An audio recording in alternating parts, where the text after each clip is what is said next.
Sejam bem-vindos a mais um episódio especial aqui do COI.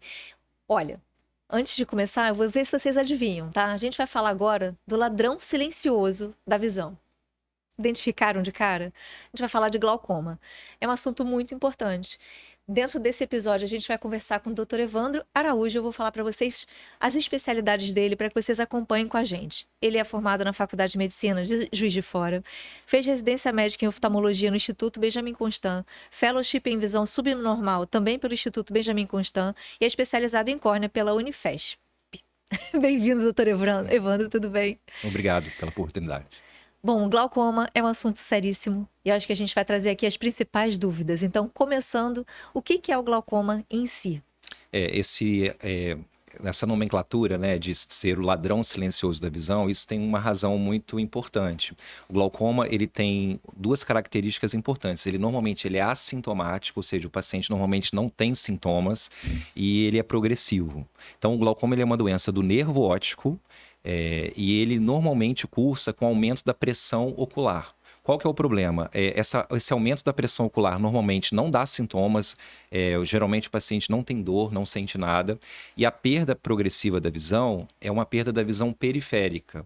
Quando a gente tem uma doença que leva à perda da visão central, que a gente percebe um embaçamento, uma mancha no centro da visão, a gente corre para o oftalmologista. No glaucoma isso não acontece, porque é a perda da visão periférica. Então o paciente ele pode ter uma perda até de 40%, 50% da visão sem que ele perceba. Então, por isso o nome de ladrão silencioso da visão. Existe uma faixa etária, doutor Evandro, que a gente precisa estar mais atento? Qual que é mais ou menos a expectativa para quem está ouvindo a gente já ficar de olho aberto, O literalmente? glaucoma ele pode ocorrer em qualquer faixa etária, mas a gente sabe que é mais frequente nos indivíduos acima de 40 anos. Mas qualquer indivíduo numa consulta oftalmológica normal, completa, o glaucoma ele é investigado em qualquer indivíduo. Doutor Evandro, quais são os fatores de risco mais comuns para as pessoas desenvolverem glaucoma?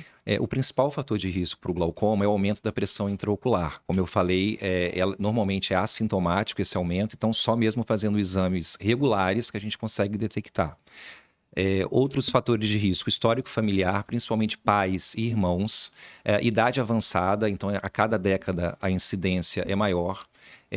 Diabetes também, a presença de diabetes e doenças cardiovasculares. Outro fator de risco é o uso prévio de corticoide. Então, a gente sabe que algumas doenças reumatológicas, pacientes com asma, vasculite, muitos desses pacientes usam corticoide por muitos meses ou anos. E esses pacientes podem desenvolver um glaucoma secundário ao uso de corticoide. E um outro fator de risco é a ascendência africana e asiática. É mesmo? É mais frequente, sim. Olha só, isso para mim é novidade. Não Sim, fiquei sim. surpresa agora, que Mas loucura. é o que eu falo, apesar disso, a gente detecta glaucoma em pessoas sem fator de risco nenhum, né? Então, o que reforça mais ainda a importância do exame de rotina, independente desses fatores de risco. Então é ir ao oftalmo uma vez por ano, Pelo menos uma vez principalmente por a ano. partir dos 40 anos ali, já Exatamente. fica a indicação. Isso. Tá, a pergunta que vem a seguir é muito interessante. Você já atendeu algum paciente que descobriu a doença já num estágio avançado? Como que foi lidar com isso? Sim. A gente, no histórico aí do atendimento, a gente já atendeu vários tipos de pacientes, vários pacientes com glaucoma avançado e muitas vezes sem diagnóstico. Às vezes o paciente ele chegou com baixa visão, a gente pede o campo visual, faz a avaliação do nervo óptico, às vezes a pressão ocular nem está tão alta e quando a gente fecha o diagnóstico, já esse glaucoma já está em fase avançada. Então, nesse caso, a gente às vezes não tem muito o que fazer do ponto de vista clínico ou cirúrgico. O tratamento sempre vai ser em cima do controle da pressão ocular, mas devolver o campo visual para esse paciente, isso não vai ser possível, né? Então, uma das características do glaucoma é que ele é a principal causa de perda visual irreversível no mundo. Nossa. Então, o que se perdeu não volta. É diferente, por exemplo, de um paciente com catarata. Na catarata, o paciente ele pode estar quase cego ou com uma visão muito baixa, ele operar e voltar a enxergar como antes. No glaucoma, a perda instalada ela é irreversível. Por isso que é importante tratar antes, tratar no início. Então, por mais que seja uma doença que não tenha cura, mas ela tem controle. A gente controlando a pressão, a gente consegue estabilizar e frear esse avanço da perda visual. Quando você fala controlar a pressão, quais são esses tratamentos disponíveis? Quais são as técnicas que a gente que vocês aplicam no COI, ou de forma geral, para Sim. que isso aconteça? O principal tratamento do glaucoma é o uso de colírios, né? Então, o objetivo principal do uso do colírio é controlar a pressão arterial, a pressão ocular, desculpe. A gente sabe que o controle da pressão ocular vai levar à estabilização da doença. A gente pode prescrever 1, 2, 3, até 4 colírios em alguns casos. Tem pacientes que são mais refratários ao uso de colírio. E para os pacientes que, mesmo com o uso de colírio, a gente não consegue estabilizar a doença, estabilizar a pressão, a gente pode partir para outros procedimentos cirúrgicos ou a laser. Então, o tratamento ele deve ser individualizado e, de acordo com o avanço da doença, a gente pode partir para esses outros procedimentos também. Para quem está nos ouvindo e está curioso, quais são os sinais de que a doença já está num estágio um pouco mais avançado? O que a gente precisa ficar atento? Foi como eu disse, no início, os pacientes com glaucoma não vão perceber, por ser uma perda da visão periférica. Porém, naqueles pacientes com a doença mais avançada, eles vão ter uma perda tão importante de campo visual. Por exemplo, um paciente com glaucoma avançado, ele tem uma visão tubular, é como se fosse uma visão por um tubo mesmo. Então, ele perde a orientação espacial.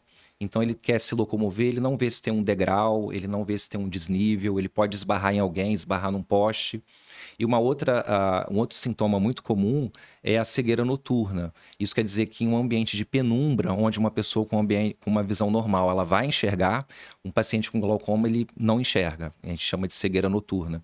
Então, qualquer ambiente mais escuro ou de penumbra, esse paciente ele tem uma dificuldade muito grande. Então, por exemplo, um paciente com glaucoma avançado, ele chega numa sala de cinema, ele não consegue, muitas vezes, chegar à cadeira que ele tem que sentar, porque é um ambiente escuro. E por mais que seja sinalizado, muitas vezes ele vai ter muita dificuldade. Quando você fala visão periférica, eu estou aqui em frente a você e como que eu enxergaria ao redor? Por exemplo, a gente tem ali há mais de 30 anos sendo referência em oftalmologia. Ali já, esse campo meu, ele já ficaria o quê? Embaçado? Exatamente. Não é embaçado, você não tem Eu não essa vejo. informação visual.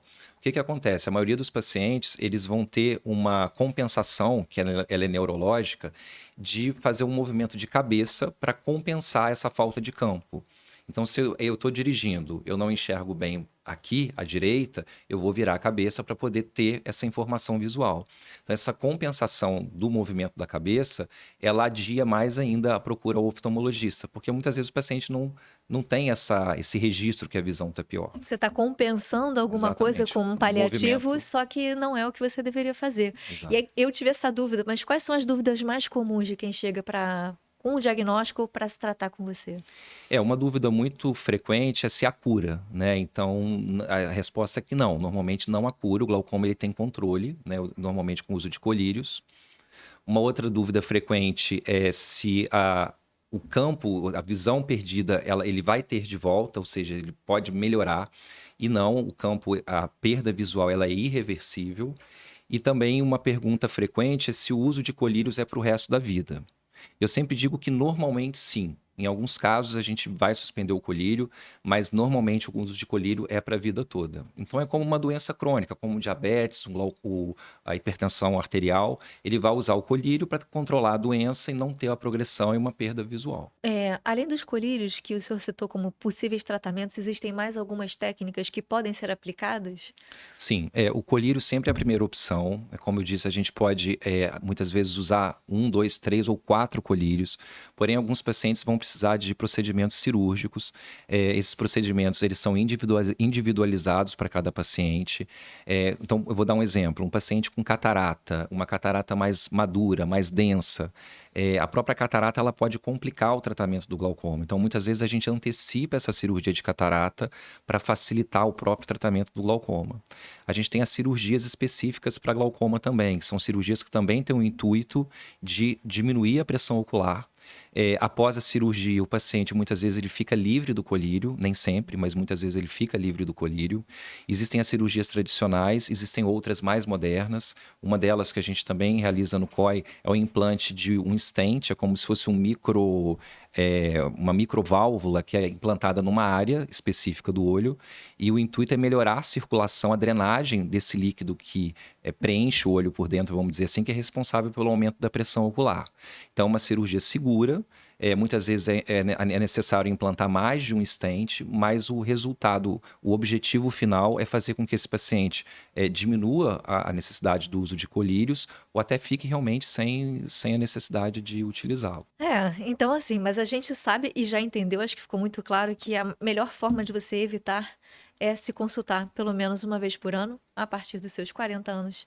E eu acho que tem mais alguma coisa importante que o senhor queira deixar para quem está ouvindo a gente sobre o glaucoma? Eu acho que a mensagem é essa, independente se você tem algum fator de risco ou não, se você tem histórico familiar ou não, sempre procurar fazer um exame anual, independente da idade, eu nem diria só a partir dos 40 anos, independente da idade, fazer um exame anual. E uma mensagem que eu sempre deixo é que observar bem aonde você está fazendo esse exame. Porque a gente sabe, principalmente no interior, existem exames oftalmológicos, né? Os exames de vista, às vezes são feitos dentro de ótica, ou sei lá, no salão paroquial, no sindicato, e muitas vezes o intuito ali é vender óculos. Então, são pessoas que às vezes não têm acesso ao oftalmologista e ali ele vai conseguir o óculos que ele precisa. Só que é uma consulta incompleta, é uma consulta onde vai ser feita a refração, vai ser prescrito óculos, mas não vai ser medida a pressão ocular e não vai ser feita a avaliação do fundo de olho, do nervo óptico, para ver se esse paciente tem glaucoma. Então, muitas vezes ele sai satisfeito, ele sai com o óculos prescrito, mas ele sai com glaucoma, né? Então, procurar sempre um atendimento oftalmológico completo, feito por oftalmologista, onde ele tem a medida da pressão ocular, que é a tonometria, e a avaliação do fundo de olho também. Perfeito, doutor Evandro. Obrigada. Obrigada por todos os esclarecimentos. Espero que tenha ficado claro para vocês também. Quem tiver dúvida, deixa nos comentários. A gente se vê no próximo. Até lá.